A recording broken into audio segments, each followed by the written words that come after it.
الحمد لله رب العالمين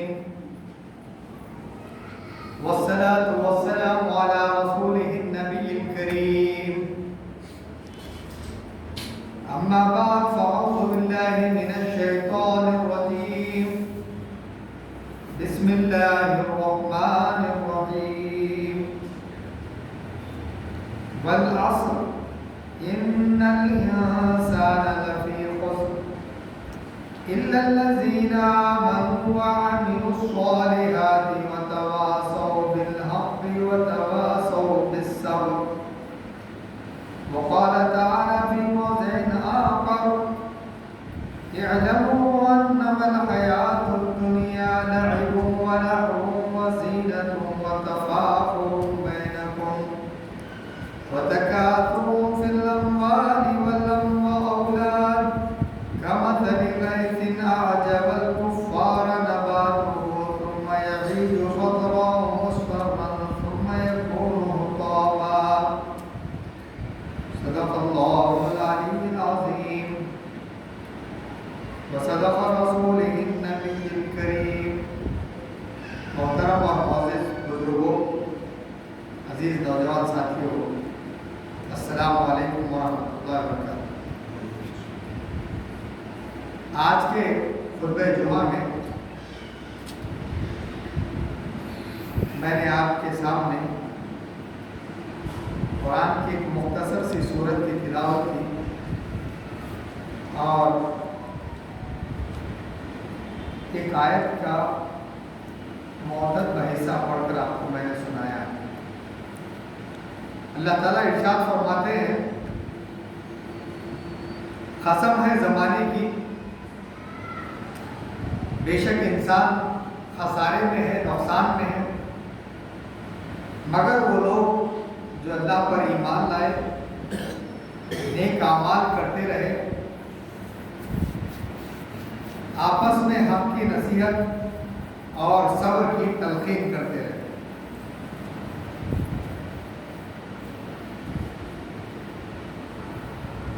دوسری آیت میں اللہ تعالیٰ فرماتے ہیں، لوگوں جان لو کہ یہ دنیا کھیل اور تماشے کے سوا کچھ بھی نہیں ہے. زینت اور تفاخر، آپس میں ایک دوسرے سے آگے بڑھ جانا اور مال اور اولاد میں آگے بڑھنے کی جدوجہد، دنیا کی پوری زندگی کا انسان کے سامنے یہی حاصل ہے. مثال دیتے ہوئے اللہ نے فرمایا، کمثل غیث اعجب الکفار، جیسے بارش برستی ہے تو کفار خوش ہو جاتے ہیں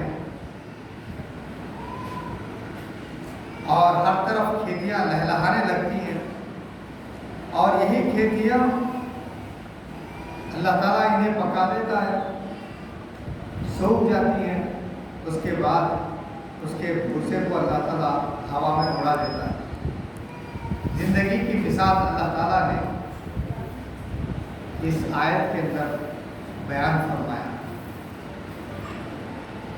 یہ دونوں آیتیں آج کے خطبہ جمعہ میں ایک مختصر سی صورت اور یہ آیت کا انتخاب میں نے اس لیے کیا ہے تاکہ ہم دو پہلوؤں کو اپنے زندگی میں مضبوط کریں. آج کے حالات کا جو تقاضا ہے، ان حالات میں اللہ تعالیٰ ہم کو جو رہنمائی دیتے ہیں اس پر ہم توجہ دیں. سب سے پہلی چیز جو آج کے حالات میں مسلمانوں کے لیے دنیا اور آخرت میں کامیابی کا ذریعہ بن سکتی ہیں، وہ ہے ایک ایمان، اللہ تعالیٰ پر ایمان. دوسرا، بحیثیت مسلمان ہم کی زمین کے اوپر اللہ تعالیٰ کے پیغام کو نافذ کرنے، پھیلانے، قائم کرنے کی جدوجہد.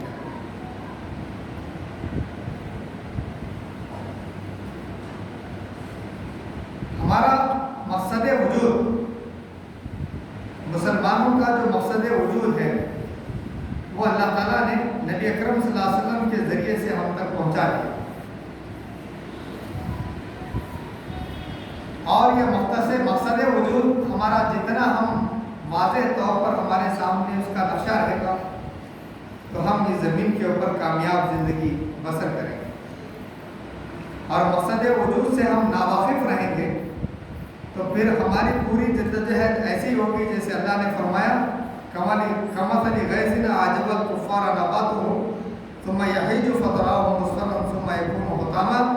جیسے بارش برستی ہے تو کفار اور مشرکین کھیتیوں کو دیکھ کر لہلہانے لگتے ہیں, لہلاتی ہوئی کھیتیوں کو دیکھ کر وہ خوش ہو جاتے ہیں. اور یہی کھیتیاں جب پک جاتی ہیں تو اللہ تعالیٰ انہیں ہوا میں اڑا دیتا ہے, بت بنا کر ختم کر دیتا ہے. تو زندگی کی مثال اللہ تعالیٰ دیتے ہوئے فرمایا کہ یہ زندگی ہمیشہ کی زندگی نہیں ہے. ہمیشہ کی زندگی ایک مومن کے سامنے جو ہے وہ ہے آخرت کی زندگی. یہ دنیا کی زندگی ایسی ہے جیسے بارش برسی, کھیتیاں لہلہائیں اور فصل کاٹ دی گئی اور پھر اس کے بعد بچا ہوا بھوسا زمین کے اوپر پھیل گیا. ایسے ہی یہ زمین کے اوپر انسان آتے رہتے ہیں اور انسان اس زمین پر سے جاتے ہیں, لیکن اصل جو چیز ہمارے ذہن میں رکھنا ہے وہ ہے آخرت کی زندگی. اور آخرت کی زندگی وہ ہمیشہ کی زندگی ہے اور وہاں ہمیشہ رہنا ہے. لیکن چونکہ انسان مادی چیزوں کو دیکھ کر وہ مطمئن ہوتا ہے, خوش ہوتا ہے, ظاہری چیزوں کو دیکھ کر وہ خوش ہوتا ہے اور مطمئن ہوتا ہے, تو اللہ تعالیٰ ہمیشہ توجہ دلاتے رہتے ہیں کہ یہ جو ظاہری جو دنیا ہے یہ پائیدار نہیں ہے, ہمیشہ کے لیے نہیں ہے. بلکہ فرمایا کہ یہ دنیا ایک دھوکے کی ٹٹی ہے, تم کو ہم نے آزمائش کے لیے پیدا کیا ہے اور آخرت کے اندر تمہیں جانا ہے, وہاں تمہیں ہمیشہ کے لیے رہنا ہے. یہ دنیا امتحان گاہ ہے. اس امتحان گاہ میں اللہ تعالیٰ نے انسانوں کو بھیجا ہے.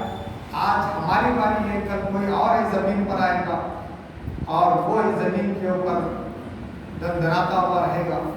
ہم جائیں گے, پھر کچھ اور لوگ آئیں گے, وہ بھی زمین پر سے چلے جائیں گے. یہ سب زندگی جو اللہ تعالیٰ انسانوں کو عطا کر رہا ہے وہ مقصد کیا ہے؟ جب ہم قرآن سے سوال کرتے ہیں تو قرآن ہمیں جواب دیتا ہے کہ ہم یہ زندگی تم کو آزمائش کے لیے, امتحان کے لیے ہم نے دیا ہے. اور یہ امتحان سے ہم اس وقت سرخرو ہوں گے جب اللہ تعالیٰ کا جو مقصد ہے ہم کو بھیجنے کا, اس مقصد کو ہم سمجھیں اور اس کو پورا کریں. دنیا میں آج ہر طرف آپ کو دیکھ رہے ہیں کہ ساری دنیا کی طاقتیں ایک طرف ہوتی چلے جا رہی ہیں اور مسلمان ایک طرف دھکیلتے چلے جا رہے ہیں. دنیا کے جتنے بھی طاقتیں ہیں, سپر پاورز ہیں, وہ سارے سپر پاورز ایک طرف ہوتے چلے جا رہے ہیں اور مسلمانوں کو ایک طرف وہ دھکیلتے چلے جا رہے ہیں. جب یہ سارے ہم کو ایک طرف دھکیل رہے ہیں اور سارے سپر پاورز ایک طرف جمع ہو رہے ہیں تو ہمیں یہ بات اچھی طرح سمجھنا ضروری ہے کہ اللہ تعالیٰ نے اس زمین پر ہم کو کیوں بھیجا ہے, ہمارا مقصد وجود کیا ہے, ہم کو اس زمین پر ہمیں کیا کام کرنا ہے. اگر ہم اس چیز کی طرف توجہ دیں گے تو پھر اللہ تعالیٰ ہم کو کامیابی عطا کرے گا اور یہ پوری طاقتوں کو ختم کرے گا. اللہ تعالیٰ نے قرآن میں کیا فرمایا کہ واللہ متم نورہ ولو کرہ الکافرون, اور ایک جگہ فرمایا واللہ متم نورہ ولو کرہ المشرکون. اللہ تعالیٰ اپنے نور کا اتمام کر کے رہے گا. اس زمین پر اللہ تعالیٰ اپنے دین کو غالب کر کے رہے گا. اس زمین پر اللہ تعالیٰ اپنے پیغام رحمت کو پھیلا کر رہے گا, چاہے کافر کتنا ہی اس بات کو ناپسند کرتے ہوں, چاہے یہ مشرک کتنا ہی اس بات سے ناپسند کرتے ہوں. یہ اللہ تعالیٰ کا عزم ہے, اللہ تعالیٰ کا فیصلہ ہے, اٹل فیصلہ ہے کہ وہ اپنے نور کا اتمام کر کے رہے گا, اس نور کو اس زمین پر غالب کر کے رہے گا. اور اس نور کو غالب کرنے کے لیے اللہ تعالیٰ نے کمزور نہتے مسلمانوں کو پسند فرمایا. فلسطین کے نہتے کمزور مسلمان اور دنیا کی ساری طاقتیں ایک طرف, سارے اسلحہ ایک طرف, بڑے بڑے میزائل کیریئر شپس ایک طرف، دنیا کی ساری دولت ایک طرف، لیکن یہ نہایت چند مسلمان ان کا مقصد یہ کی ہے کہ وہ اپنے عزت اور آبرو کی حفاظت کرنا چاہتے ہیں، اپنے جان کی حفاظت کرنا چاہتے ہیں، بیت المقدس کی حفاظت کرنا چاہتے ہیں، بیت المقدس کو شرک سے پاک و صاف کرنا چاہتے ہیں۔ ان کے عزائم جو باطل طاقتوں کے ہیں اس کو ختم کر دیا جائے بیت المقدس کو، اور وہاں ہیکل سلیمانی کو بنایا جائے، اس کے خلاف یہ نہایت مسلمان جدوجہد کر رہے ہیں۔ اب دنیا بھر کے اندر آپ دیکھیں گے کہ مسلمانوں کی ایک کثیر تعداد ایسی ہے جن کو اللہ تعالیٰ نے دنیا کی حکومتیں دی ہیں، طاقتیں دی ہیں، وسائل دیے ہیں، اور ساری چیزیں اللہ تعالیٰ نے ان کو عطا فرمائی، لیکن وہ بے زور اور کمزور بن چکے ہیں۔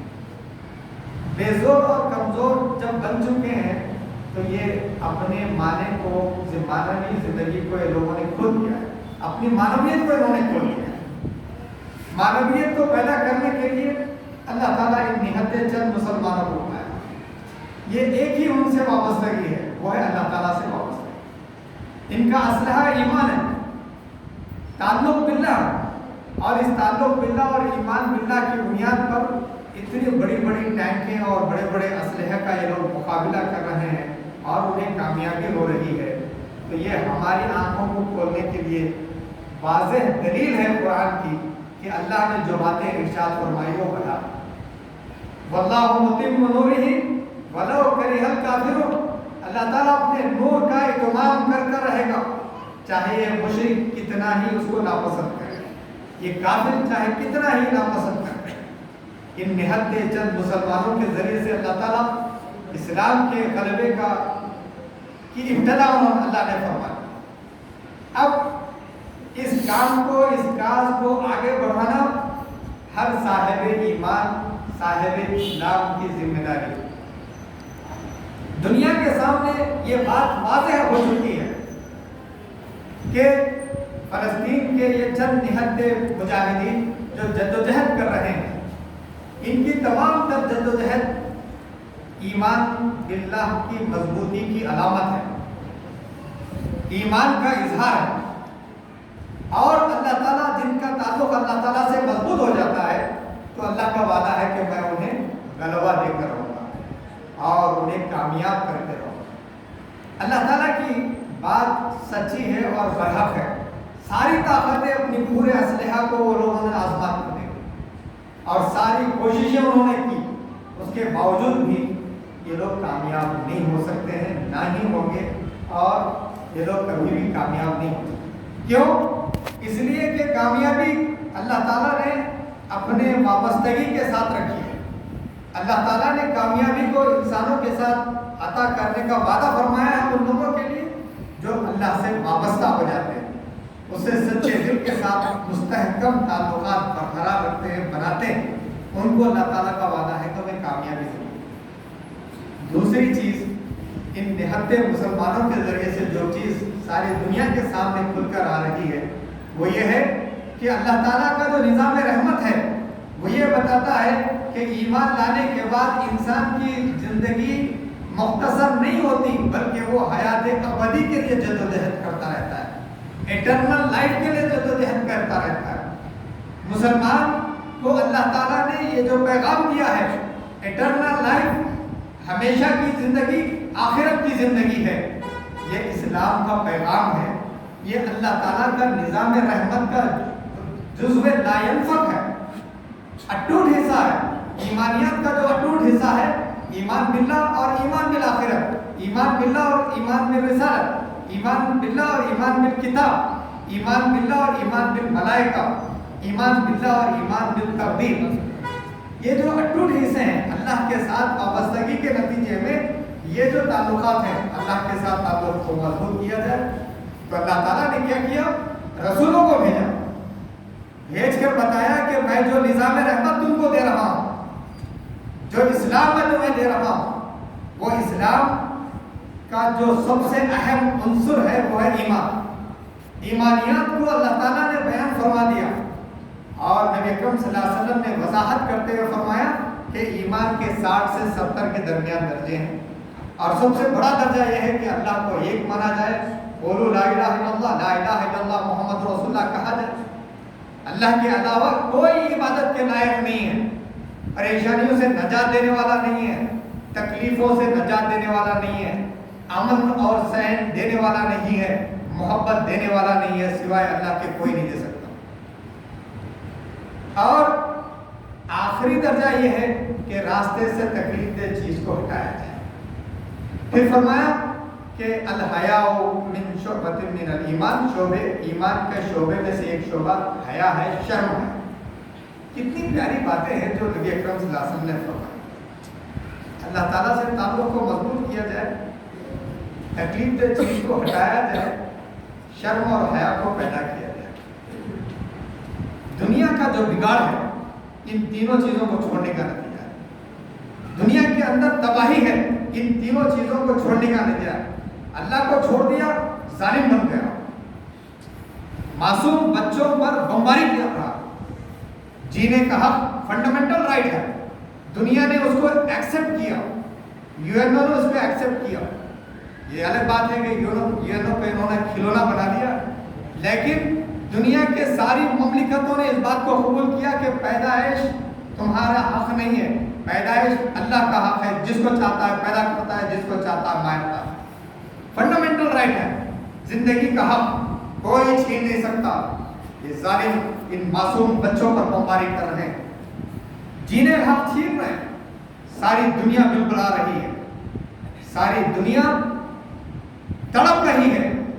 عورت کو اللہ تعالیٰ نے فرمایا کہ نبی اکرم صلی اللہ علیہ وسلم نے فرمایا کہ مجھے کوئی اگر زمین کے اندر سب سے پسندیدہ چیز ہے تو وہ عورت ہے۔ اس دنیا کی پوری انسانیت اگر کسی کی بنیاد پر ٹھہری ہوئی ہے تو عورت ہے، اور سب سے زیادہ کسی شخصیت کے ساتھ ظلم کیا جا رہا ہے دنیا کے اندر، اس کے حق کو چھینا جا رہا ہے، اس کے ساتھ طوفان بدتمیزی کو برپا کیا جا رہا ہے، وہ یورپ ہے جو عورت کے ساتھ بدتمیزی کر رہا ہے۔ اس کو انہوں نے کھلونا بنا دیا، عیاشی کا اڈا بنا دیا، حرام کاری کا اڈا بنا دیا، عورت کو خاندانی نظام کی تباہی کا ذریعہ بنا دیا، اور گھر سے نکال کر بازار کا کھلونا بنا دیا انہوں نے، جس کے نتیجے میں آج عورت کی کوئی حیثیت اور وقت انسانوں کے پاس نہیں پائی جاتی۔ نبی اکرم صلی اللہ علیہ وسلم نے فرمایا کہ عورت اس زمین پر میری سب سے پسندیدہ چیز ہے۔ کیوں؟ اس لیے کہ انسانی سماج جس پر ٹھہرتا ہے وہ عورت ہے۔ اس عورت کو اگر مضبوطی کے ساتھ ٹھہرا دیا جائے زمین پر تو یہ زمین بدلے گی اور اس زمین کے اوپر انقلاب آئے گا۔ آپ دیکھتے ہیں کہ امہات المومنین نے آپ کا ساتھ مکے کے اندر کس طرح دیا۔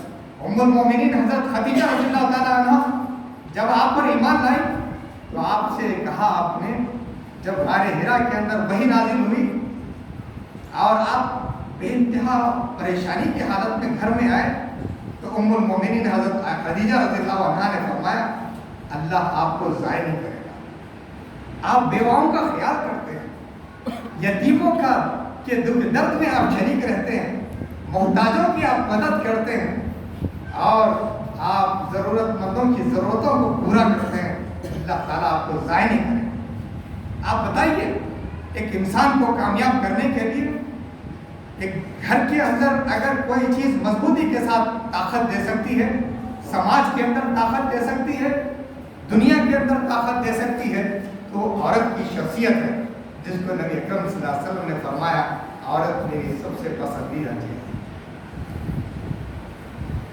دنیا کی نظر کو اس طرح نبی اکرم صلی اللہ علیہ وسلم نے پیارے جملے میں بیان فرمایا۔ کیوں؟ اس لیے کہ انسانوں کی توجہ غلط راہوں کی بجائے ان صحیح راہوں کی طرف ان کی طاقتوں کا استعمال کیا جائے، تکلیف دہ چیز کو زمین پر سے ہٹایا جائے۔ یہ سب میں ادنا درجہ ہے ایمان کا۔ آج آپ اور ہم دیکھ رہے ہیں کہ دنیا کے اندر ہر تکلیف دہ چیز کو انسان نظر انداز کر دے رہا ہے، جس کے نتیجے میں بگاڑ پیدا ہو رہا ہے۔ ایک معصوم بچے کو اگر تکلیف میں دیکھیں، نبی اکرم صلی اللہ علیہ وسلم نے دیکھا کہ عید کا دن ہے،